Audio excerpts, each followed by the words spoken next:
இங்க ஜாக்குங்கிற ஒருத்தன் அவனோட விரலை கட் பண்ணி ரத்தம் வர வச்சு பக்கத்துல இருந்தவனோட காதுக்குள்ள விடுறான். கொஞ்ச நேரத்துல அந்த ரத்த வாசனைக்கு அவனோட காதுக்குள்ள இருந்து ஒரு குட்டி பாம்பு ஜாக்கோட விரலை கடிச்சுக்கிட்டே வெளியே வருது. இவ்வளவு குட்டியா இருக்கும் போதே இதோட ரத்த வெறி பயங்கரமா இருக்குதுன்னு சொல்லிட்டு சடனா அதோட தலையை கட் பண்ணி அப்படியே அந்த ஆத்துல வீசுறான். ஏன்னா இந்த குட்டி பாம்பை கொன்னாதான் பழி வாங்குறதுக்காக அதோட தாய் அணுகொண்ட பாம்பு வெளியே வரும்னு அவனுக்கு தெரியும். ஆக்சுவலா இவன் பாம்பு பிடிக்கிறதுல பெரிய எக்ஸ்பர்ட். இந்த டைம் மனுஷங்களை சாப்பிடுற பெரிய அணுகொண்டவை பிடிக்கிறதுக்காக இந்த காட்டுக்குள்ள வந்திருப்பான். அந்த காட்டுக்குள்ள இருக்கிற காட்டுவாசிகளும் அந்த பாம்பை அந்த காட்டோட ஈவில் ஸ்பிரிட்னு தான் சொல்லுவாங்க. அந்த அனகொண்டா அவ்வளவு கொடூரமானது. ஆனா ஜாக் அதை விட கொடூரமானவனா இருப்பான். அவங்கள அந்த காட்டுக்குள்ள கூட்டிட்டு வந்த போட்மேன் அந்த ரூட்ல ரிஸ்க் ஜாஸ்தியா இருக்குதுங்கிறதால எக்ஸ்ட்ரா பேமெண்ட் வேணும்னு ஜாக் கிட்ட கேட்கான். ஜாக் உடனே அவன் கிட்ட அவன் கேட்ட பணத்தை கொடுத்துட்டு அவனுக்கு எக்ஸ்பிளைன் பண்றதுக்கு கூட டைம் கொடுக்காம மனசாட்சியே இல்லாம சடனா கத்தியால அவனோட கழுத்திலேயே குத்தி கொன்னுடுறான். இதை பார்த்து அந்த போட்மேன் கூட வந்தவன் பயத்துல நடுங்கி போயிடுறான். ஆக்சுவலா கொஞ்ச நேரத்துக்கு முன்னாடி தான் அந்த போட்மேனும் இவனும் பேமெண்ட் எக்ஸ்ட்ரா கேட்கலாம்னு பேசிட்டு இருந்துப்பாங்க. இப்போ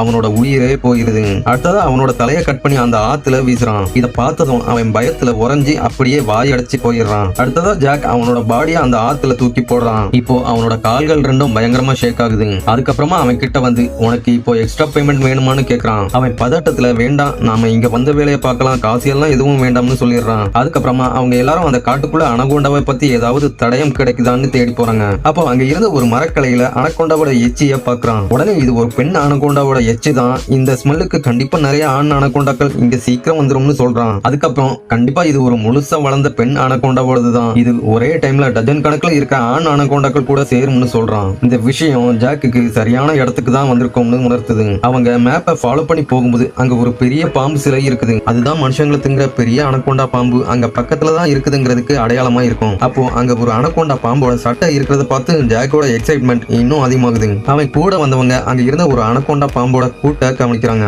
அங்க இருந்த மரப்பட்டையை தூக்கி பார்க்கும்போது உள்ள ஏகப்பட்ட பாம்பு கூட்டிகள் இருக்குது. உடனே இத மார்க்கெட்ல வித்தா ஏகப்பட்ட பணம் கிடைக்கும்னு ஐடியா பண்ணி அதுங்க எல்லாத்தையும் சாக்கு மூட்டைகள்ல கட்டுறாங்க. அதுக்கப்புறமா அந்த சாக்கு மூட்டைகளை கொண்டு வந்து போட்ல வைக்கிறாங்க. அப்போ அவன் அந்த போட்டை ஓட்டிட்டு வந்த போட்மேன்ல ஒருத்தன் தண்ணியில அப்படியே சில மாதிரி நிக்கிறத பாக்குறான். அதை கூர்ந்து கவனிக்கும் போது ஷாக் ஆகி பயத்துல அலறி அடிச்சுக்கிட்டு அங்க இருந்து ஓடுறான். ஆனா அவன் 2 ஸ்டெப் எடுத்து வச்சு எஸ்கேப் ஆகுறதுக்குள்ள ஒரு பெரிய அனகொண்டா அங்க வந்து அவனை அப்படியே சுத்தி வளர்த்துருது. அவனால இப்போ கொஞ்சம் கூட நகர முடியல. அப்போ அவன் கூட பாம்பு குட்டிகளை சாக்கில ஏற்றிட்டு வந்த இன்னொருத்தன் அவனை தேடும் போது சடனா அங்க அந்த பெரிய அனகொண்டா ஒரு மரத்து மேல மெல்ல ஊர்ந்து போயிட்டு இருக்கிறத பாக்குறான். அதோட வயிற்றுக்குள்ள ஒரு ஆள் முழுசா இருக்கிறது அப்படியே அவனுக்கு வெளியே தெரியுது. கடைசியில அந்த அனகொண்டா அவனையும் பார்த்துட்டு மெல்ல அவன் பக்கத்துல வருது.